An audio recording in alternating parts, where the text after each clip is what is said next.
ఇతిహాసాలు, పురాణాలు. ఇతిహాసాలు, పురాణాలు ఇవేంటంటే పురాణాలు మిత్ర సంహితాలు.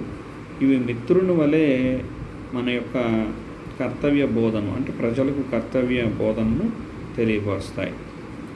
ఇక్కడ ఏమంటున్నాడు, ఇవి మిత్ర సంహితాలు, పురాణాలు అనేటటువంటివి మిత్ర సంహితాలు అంటే ఉత్తమ పురుషుల జీవితాలను, చరిత్రను ప్రశంసిస్తూ ప్రజలకు దుర్మార్గులపైన ద్వేషం కలిగిస్తాయి.